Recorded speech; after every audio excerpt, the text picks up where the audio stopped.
Hey there, and welcome to your personalized deep dive.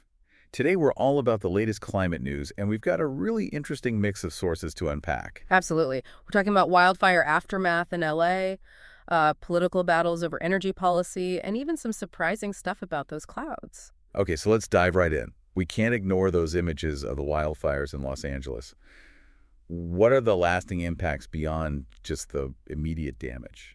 Well, it's important to remember that the effects go way beyond the initial flames. We're talking thousands of structures gone, which obviously means economic fallout, displacement of residents, and puts a strain on the housing market. It's just heartbreaking. Yeah. And the insurance industry, I read that they're facing a reckoning.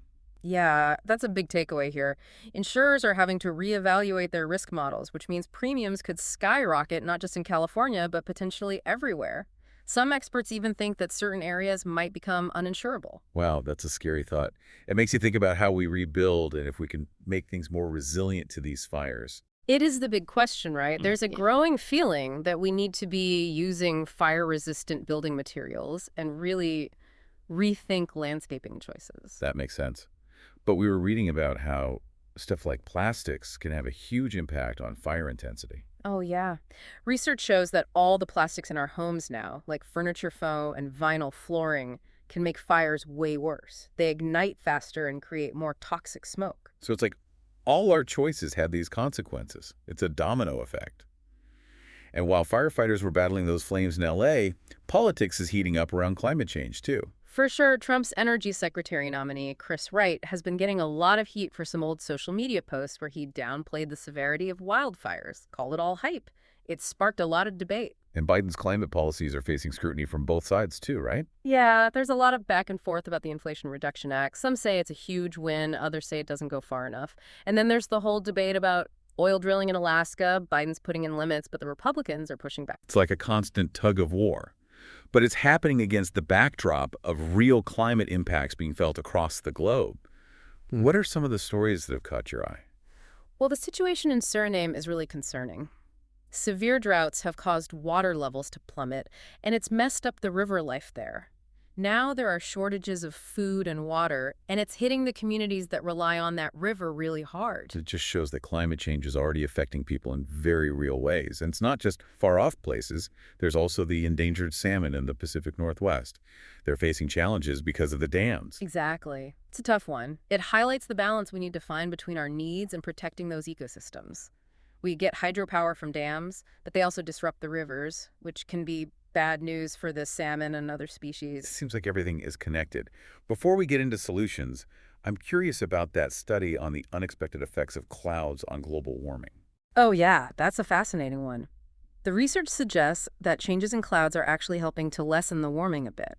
Specifically, there's been a reduction in low cloud cover over land, which has a slight cooling effect. So some good news from the clouds, but I'm guessing that doesn't mean we're out of the woods. Definitely not. Climate change is still a huge problem, but it does show how complex the Earth's climate system is and how much we still don't know. It shows how important it is to keep doing research and figure out those feedback loops. Okay, so a complex and ever-changing situation.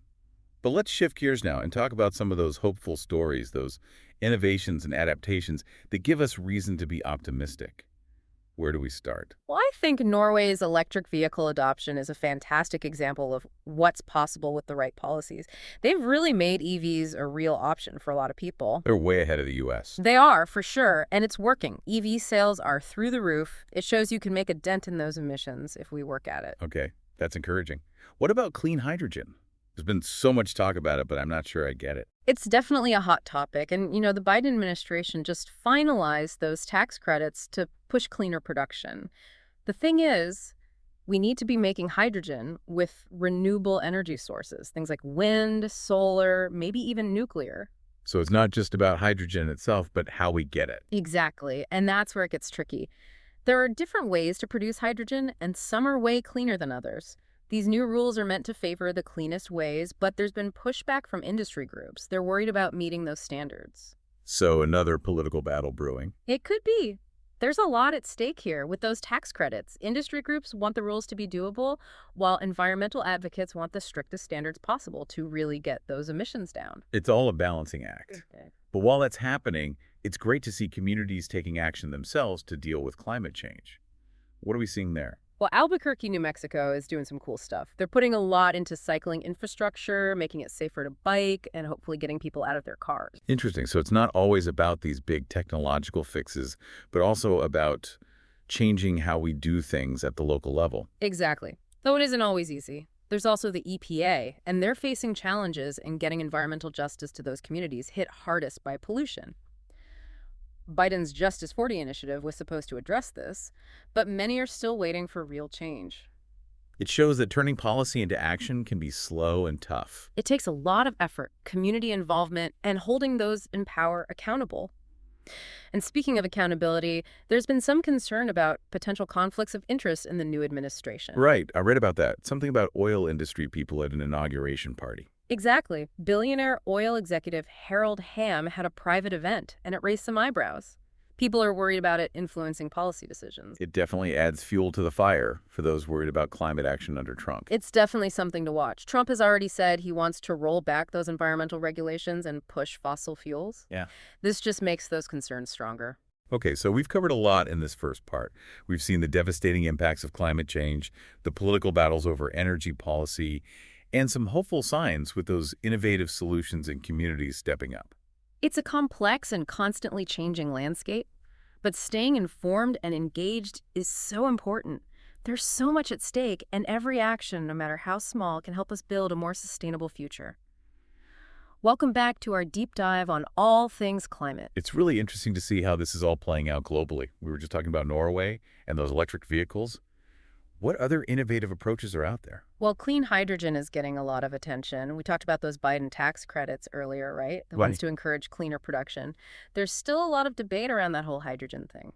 You mentioned how hydrogen production can be good or bad for the environment. Could you break that down? What makes some methods cleaner than others? Sure thing. So they have this color coding system that helps. Green hydrogen is made using renewables like wind and solar power. That's the cleanest way. Then you've got blue hydrogen, which uses natural gas, but they try to capture and store the carbon emissions. So it's better, but some people worry about how well that carbon capture actually works, and it can be expensive too. And then there's gray hydrogen, which is the most common way, but also the worst for the environment because it uses fossil fuels without dealing with the emissions. That color coding makes things so much clearer. So those tax credits are designed to push for the green and blue hydrogen, right? Exactly. The goal is to move away from that dirty gray hydrogen and get the industry to be more sustainable.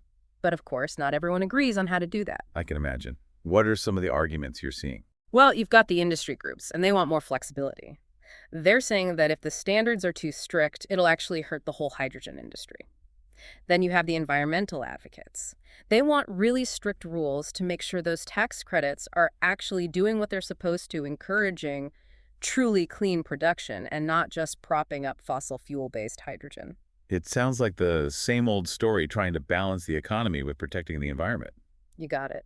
And it'll be interesting to see how this plays out as the hydrogen industry grows and new technologies come into play. It makes you wonder what the Trump administration will do, considering their history with climate change. Good point.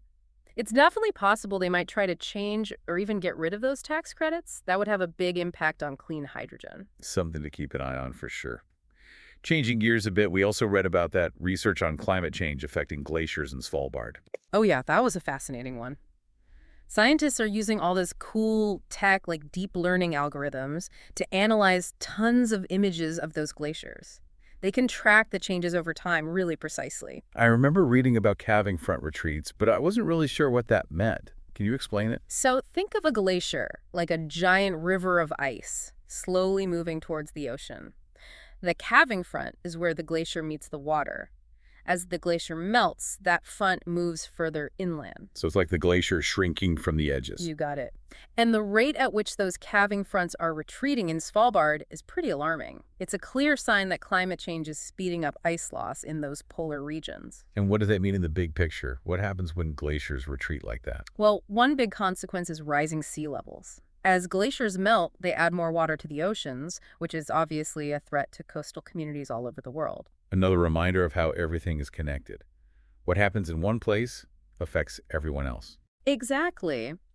And speaking of rising sea levels, there was another study about the U.S. mid-Atlantic coast that looked at how the seasonal cycle of sea level rise is changing because of climate change. What did they find? Is it just rising faster? It's a little more complicated than that. The study shows that both the lowest and highest sea levels are increasing a lot. That means the changes throughout the year are becoming more extreme. The highs are higher, and even the lows are higher, too. So it's not a smooth increase, but more like a dramatic swing up and down throughout the year. What's causing that? They think it has to do with changes in wind patterns near the coast. And those wind patterns are being affected by these larger climate change shifts. So another example of how climate change messes with weather patterns in unpredictable ways. Exactly. We need to think about these regional differences when we come up with strategies to adapt. One solution won't fit everywhere. That makes sense. But aside from the scientific stuff, we also read about the challenges of communicating about climate change and how some groups are actively downplaying it.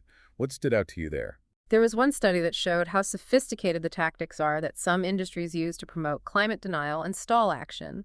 They focused on the fossil fuel, plastic, and agrochemical industries.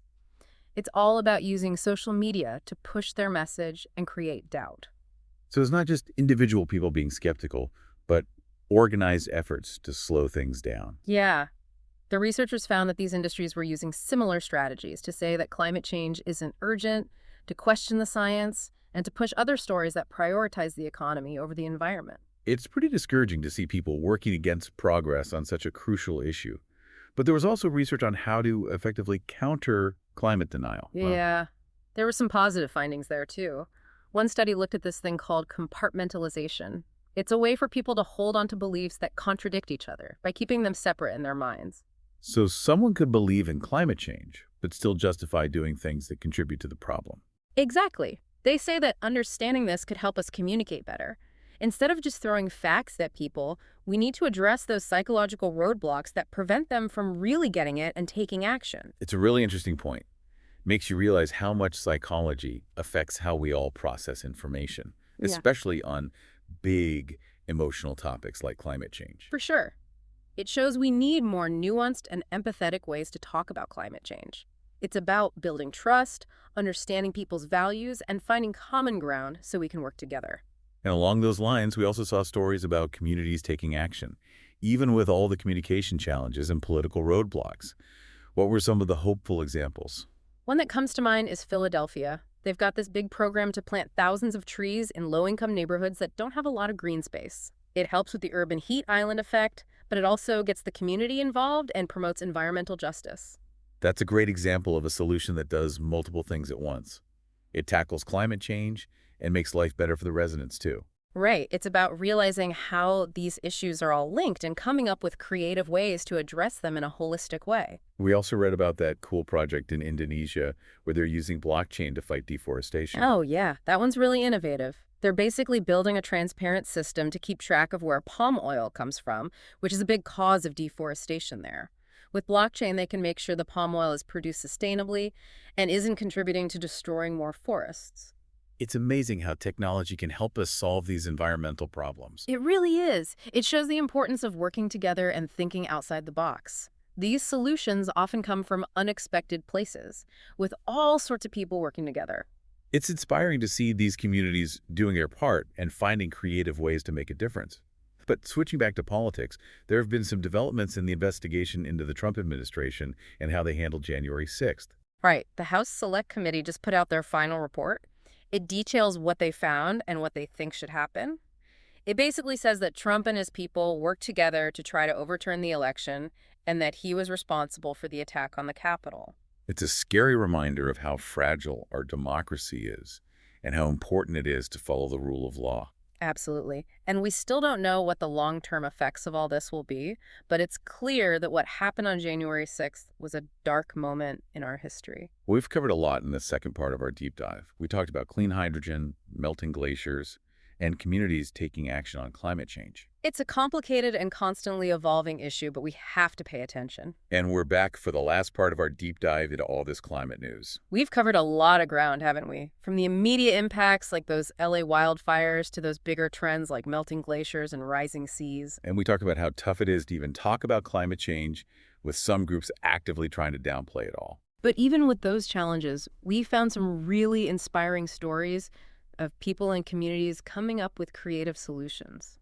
It's been a bit of a roller coaster, but I feel like I have a much better grasp of just how complex all of this is.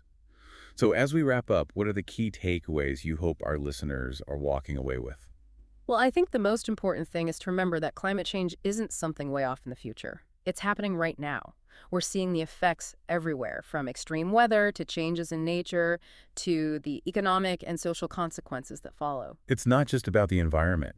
It's about people's lives, their jobs, and the kind of future we're leaving for everyone who comes after us. Exactly. It affects everything, and we need to be looking at it from all angles. We need to think about reducing emissions, adapting to the changes, coming up with new solutions, and most importantly, working together. And that brings me back to that story from Indonesia.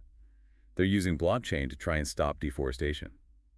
It's amazing how technology can be used in such creative ways to tackle these big problems. It shows how different fields can come together to make a difference. And it reminds us to think outside the box and bring different voices to the table. Absolutely. And then we had those cities taking the lead, like Philadelphia and their urban tree planting program. It's not just about fighting the heat. It's about getting the community involved and making things fairer for everyone. It's a great example of how climate action can actually make our communities better places to live, healthier, more resilient, and more equitable for all. And all these local efforts are happening while we've got those big political debates and decisions being made that will shape our future. We've seen some good things, like the Inflation Reduction Act and the clean hydrogen tax credits, but there are also worries, like what might happen with the new Trump administration. The political scene is always changing, so it's important to stay informed and involved. Our choices matter, like who we vote for and making sure those in charge are held accountable for their decisions. It's not just about politics, though. It's about the choices we all make every day. What we buy, how we use energy, how we get around. It all adds up. It's easy to feel overwhelmed by the size of the problem, but we have to remember that together we can make a real difference. Every little step counts. It's about changing our mindset. We're not powerless. We can make things better. We can be the ones who create a better world for ourselves and future generations.